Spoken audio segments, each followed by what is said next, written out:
Hello mga sir at mga ma'am. Mamana kami ni Pinsan, Christian. Ayan. Kaming dalawa lang yung mamana ngayon. May buwan na. Siguro ay may labas na ngayon ng kanyan. Ng bagulan. Ayan, welcome po sa lahat ng tagapanood natin ngayon. At mamamana na tayo. Shoutout pala kay bro Lucas C. Ayan, magaling na espero. Ito yung nakita natin, isang pugita. Shoutout din kay Denver, taga rito yan sa amin. Shoutout din tayo kay Lorraine Ruda from Cagpo, Torrijos, Marinduque.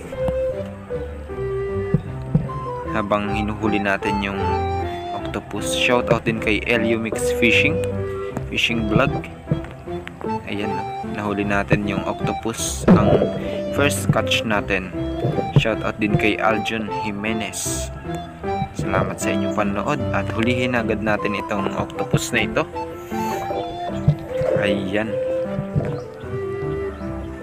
Hindi ko na pinapana yung mga ganitong octopus kasi para hindi na masayang yung ating pag-reload ng pana. Kaya naman nating hulihin yan ng kamay lang. Ayan.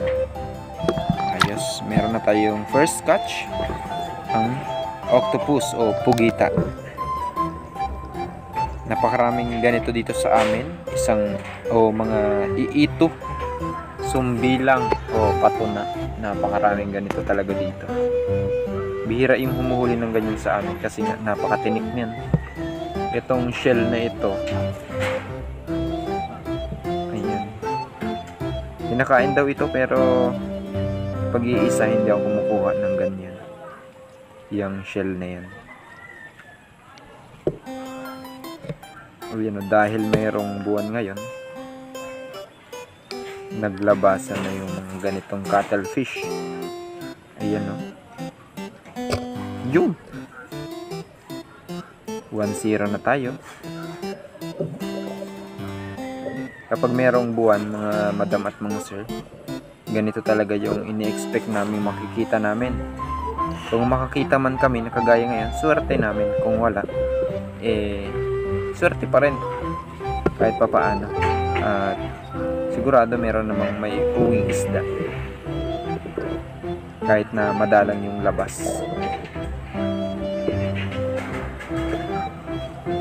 Ayun o, merong samaral. May kasama pa ito mga sir na samaral.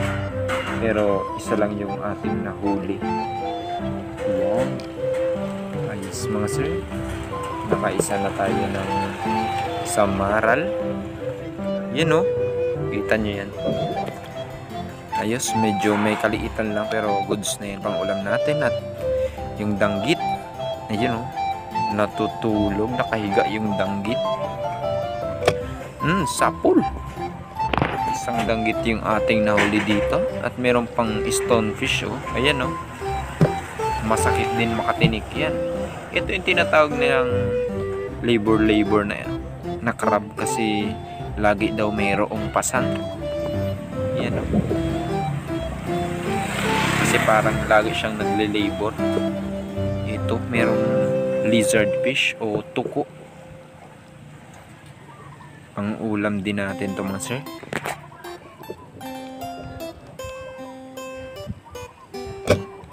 Sa kabutiang palad ay hindi natin tinamaan yung lizard fish. Dito mga sir, pag sisid ko dito sa napakalalim na spot na ito, may nakita akong isang surahan. Kaso, ang problema, nagpakasuot-suot siya dun sa butas. Tingnan nyo naman kung gaano kasikip yung butas na pinuntahan niya. Ayun o, buntot lang yung nakalabas na malaki pa naman.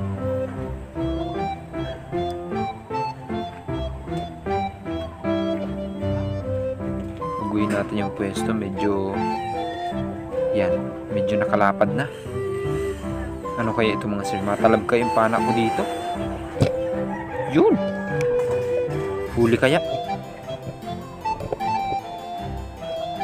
Ayun lamang. Kalapit. Ay, kalalim-lalim nung ating sinisi dito mga sir ay. Hindi pa natin nahuli. Uy, nako.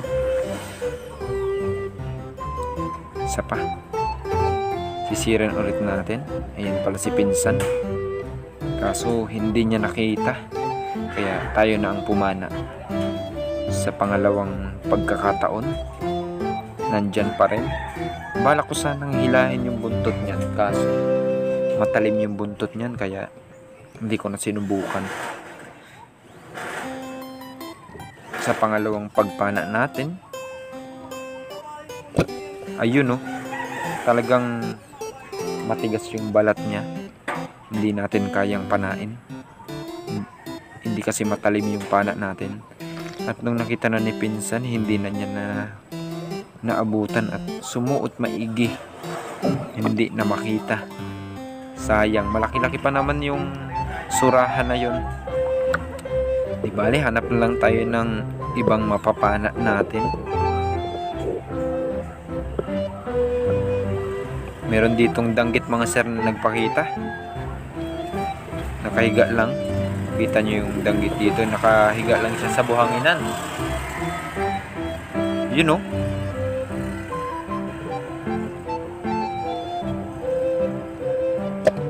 Sapul. Ikaw ba naman ang nakahiga lang tapos hindi mo pa tamaan? Ay. Ayan. Nakadali tayo ng danggit. Medyo madalang ilabas ng isda ngayon kasi maliwanag yung buwan. Ang karaniwan nakikita lang dito yung mga kagaya nito. Biglang lumapit yung isang cuttlefish, yung bagulan. Ito lang talaga yung una kong nakita. Yun, tumakas na. Yun. Mababaw lang ito, mga isang dipa lang yung lalim. Hindi na natin ikinasa yung ating pana at tusukin lamang natin yan. Yun. Oh. Hindi tinamaan. Yun. Buti na lamang. Ayan, dalawa. Malalaki na rin yan mga sir. Napakabuenas naman natin at nakadali tayo ng mag-asawang bagulan.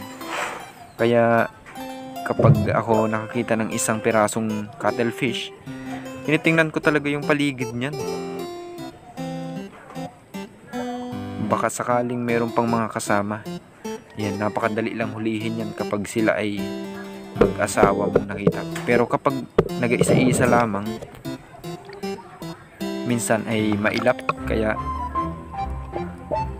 kailangan natin agad panain. Kagaya niyan. Ayan oh. Napakagandang pumana talaga ng cuttlefish. At ito naman napansin natin dito. Ayun, isang namumitang isda. Isang tingin. Ayan oh. Tingin ba yung tawag nyo dito sa isda na ito mga sir? Medyo malalim yung sinisisira natin ngayon kasi taib o high tide. Tagal natin umibabaw. Yun. Bigla na lang may naglabo dito sa buhanginan dito. Ano kaya iyan? Ayun oh. Isa palang alimango. Baka meron pang lolo ito dito sa paligid. Kaya natingnan natin. Dahil wala, syempre hindi natin yan napanain kasi mamamayat lalo yan. Yun, nako. Delikado pa yung kamay natin dito. Ayan. Nadakot natin pero hindi maayos yung ating pagkahawak dun sa kanyang flippers. Kaya yan, inayos natin ang hawak para sigurado. Medyo nauunos-unusan na rin ako dito. Nauubusan na rin ako ng hangin dito. Kaya dali-dali na ako pa ibabaw.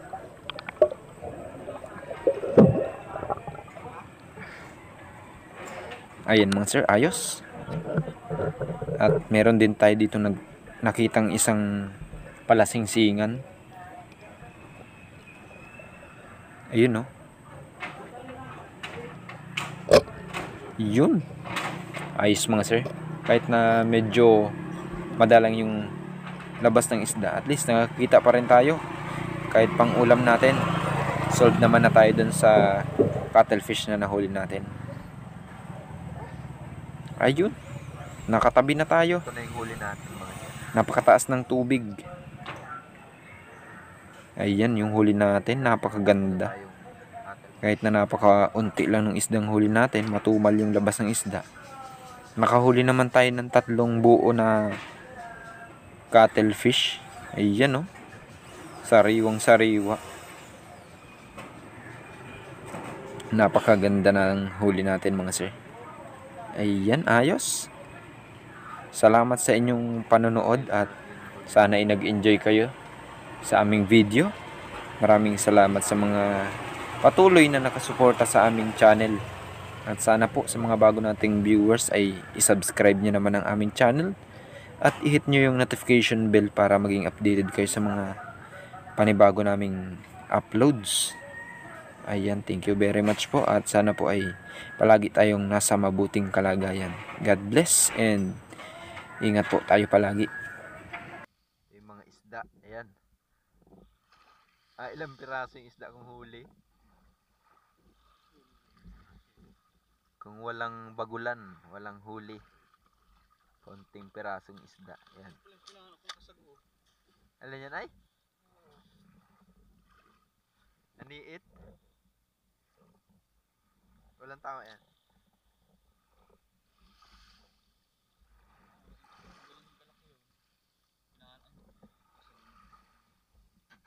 Paano pa akong maliit tayo?